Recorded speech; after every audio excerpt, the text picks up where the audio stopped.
মুসলমান ইমানদার ভাইরা আমার, কুরআন বড় দামি, বড় দামি। দুনিয়ার কোন মানুষ যখন কোরআনের সাথে লেগে যায়, ওই মানুষের দামটা আল্লাহ বাড়া দেয়। দুনিয়ার যা কিছু কোরআনের সাথে লাগে, কোরআনের সাথে যা সম্পর্ক হয়, আমার আল্লাহ তার সম্মান মর্যাদা বাড়া দেন। মুসলমান ইমানদার ভাইরা আমার,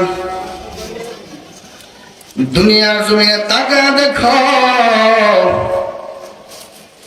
কাঠ দিয়ে আমরা কিন্তু দরজা বানাই, কাঠ দিয়া কিন্তু আবার আলমারিও বানানো হয়, কাঠ দিয়া কিন্তু আবার দোয়ার দরব বানানো হয়, আবার ওই কাঠ দিয়া কিন্তু রেহানও বানানো হয়।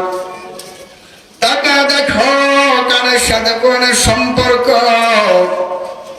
রেহানের সাথে আমার আল্লাহর কোরআনের সম্পর্ক।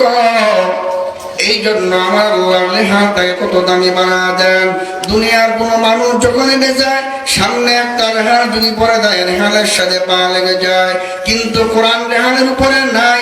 কিন্তু বান্দা ওই সময় রেহানটাকে উঠায় ধরে চুমু খায়। কেন চুমু খায়? তার কারণ হলো সারাদিন দরজায় লাথি দেয়, একটা চুমু দেয় না।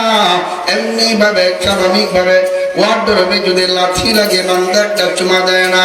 কিন্তু রেহানের ভিতরে যখন পাটা লাগে, এমনি বান্দা উঠায় এটাকে মুখে লাগায় চুমা দেয়। এর কি কারণ আছে? এর কারণ হলো রেহানের সাথে আল্লাহর কোরআনের সম্পর্ক। ওই রেহানের সাথে আল্লাহর কোরআনের সম্পর্ক হওয়ার কারণে ওই সময় আমার আল্লাহ রব্বুল আলামিন ওই বান্দার রেহানকে মহব্বত করলো, ওই যে কোরআনকে মহব্বত করলো, ওই কোরআনকে মহব্বতের কারণে বান্দা ওই সময় রেহানটাকে উঠাইয়া চুমু খায়। এটা অন্য কোনো কারণ নয়, এটা হলো একমাত্র সম্মান আল্লাহর কোরআন। জোরে কোন ঠিক কিনা? রেহানের সাথে আল্লাহর কোরআনের সম্পর্ক থাকার কারণে রেহানের মর্যাদাটাও কিন্তু আল্লাহ বাড়ায় দিচ্ছেন। এই জন্য দুনিয়া কোন মানুষের সম্পর্কটা যদি কোরআনের সাথে হয়, তার মর্যাদা আরো কমবে, তো আরো যেরকম কমবে না বাড়বে।